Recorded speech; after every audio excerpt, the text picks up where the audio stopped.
سورج پکائے گا، چاند ذائقہ ڈالے گا۔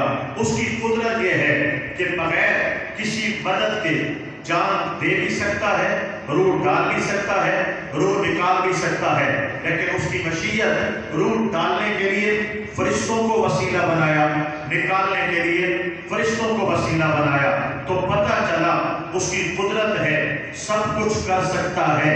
مشیت یہ ہے اس نے اسباب بنا دیے ہیں، لیکن اسباب مسبب الاسباب، یا کہیں گے تو مسبب الاسباب، یا نہیں بولیں گے تو مسبب الاسباب۔ وہ ذات ہے، اسباب بنانے والی بھی وہی ذات ہے، اللہ نے اسباب بنائے ہیں۔ اب یہاں یہ سوال کہ جب اللہ دیتا ہے تو نبیوں کا وسیلہ کیوں دیتے ہو؟ جب اللہ دیتا ہے تو حضور کا وسیلہ کیوں دیتے ہو؟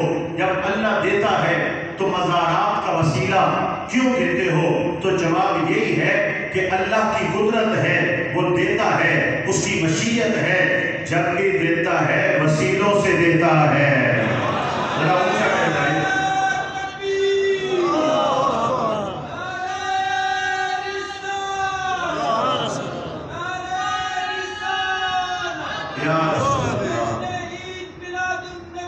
اللہ اکبر و کبیرہ، یہ قدرت ہے اللہ کی، ساری کائنات نظام چلاتا ہے، لیکن وسیلہ اسے پسند ہے۔ یا ایھا الذین آمنوا اتقوا اللہ، ایمان والو اللہ سے ڈرو، وابتغوا الیہ الوسیلہ، اور اللہ کی طرف وسیلے تلاش کرو، وسیلے لاؤ۔ اللہ کو وسیلے بڑے پسند ہیں۔ میں ایک آیت پڑھوں گا تاکہ اپنے موضوع پر میں جا سکوں۔ وسیلے کے حوالے سے اللہ کریم فرماتا ہے وَلَوْ أَنَّهُمْ إِذْ ظَلَمُوا أَنفُسَهُمْ جَاءُوكَ فَاسْتَغْفَرُوا اللَّهَ وَاسْتَغْفَرَ لَهُمُ الرَّسُولُ لَوَجَدُوا اللَّهَ تَوَّابًا رَحِيمًا۔ اللہ کا قرآن ہے، غور سے سننا۔ یہ اللہ کریم فرماتا ہے وَلَوْ أَنَّهُمْ إِذْ ظَلَمُوا أَنفُسَهُمْ جَاءُوكَ، اگر یہ اپنی جانوں پر ظلم کر بیٹھے تو ان کو چاہیے جاءوکا، اے معبود یہ آپ کے پاس آ جائیں، فاستغفر اللہ، پھر اللہ سے معافی مانگے، واستغفر لہم الرسول، واستغفر پھر بخشش مانگے، لہم ان کے لیے، الرسول میرا رسول، پھر میرا رسول ان کے لیے بخشش مانگے، لوجدوا اللہ توابا رحیما، اللہ توبہ قبول کرے گا، رحم کرے گا۔ مولا گناہ تیرا کیا، نبی کے در پہ آئے، پھر مانگے، پھر نبی سفارش کرے، پھر معاف کرے گا۔ معاملہ کیا ہے؟ فرمایا معاف کرنے والے ہم ہیں، یہ ہماری قدرت ہے، لیکن معاف نبی کے وسیلے سے کریں گے، یہ ہماری مشیت ہے۔ اللہ کی مرضی یہ ہے کہ جو بھی معاف کروانے آئے، حضور آپ کا وسیلہ لے کے آئے، آپ کا وسیلہ لائے گا، لوجدوا اللہ توابا رحیما۔ میں نے ایک مسئلہ حل کر دیا ان 4-5 منٹوں میں۔ جو وسیلے کے قائل نہیں ہیں، آپ وسیلے کیوں دیتے ہیں؟ آپ حضور سے کیوں مانتے ہیں؟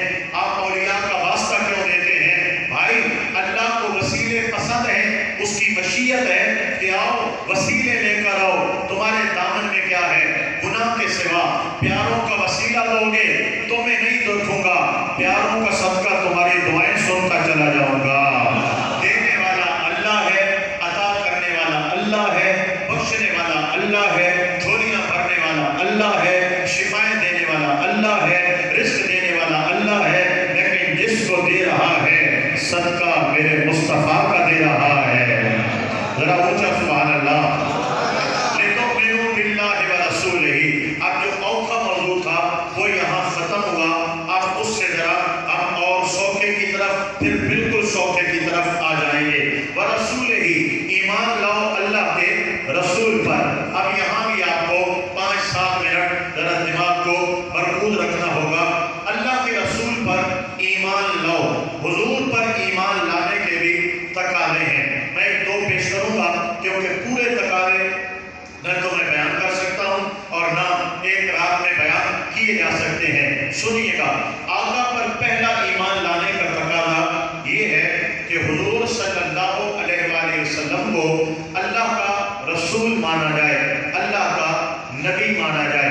یہاں پر ایک اور بات بھی میں کرتا چلا جاؤں، آپ کے علم میں اضافہ ہوگا، آپ کو فائدہ ہوگا۔ آپ سنتے ہیں کبھی رسول اور کبھی نبی، رسول اور نبی میں فرق کیا ہے؟ 1,24,000 یا ایک حدیث میں آیا ہے 2,24,000۔ اس لیے علماء کہتے ہیں کم و بیش، یعنی زیادہ بھی ہو سکتے ہیں اور کم بھی ہو سکتے ہیں۔ 1,24,000 یا 2,24,000 کم و بیش انبیاء کرام علیہ السلام آئے ہیں۔ ان میں 313 رسول ہیں، باقی نبی ہیں، 313 رسول ہیں۔ جو رسول ہوتا ہے وہ نبی بھی ہوتا ہے، جو رسول ہوتا ہے ہر رسول نبی بھی ہوتا ہے، ہر نبی رسول نہیں ہوتا، ہر رسول نبی ہوتا ہے، ہر نبی رسول نہیں ہوتا۔ حضرت آدم علیہ السلام رسول بھی ہیں، نبی بھی ہیں، ہر رسول نبی ہوتا ہے، ہر نبی رسول نہیں ہوتا۔ 313 رسول ہیں۔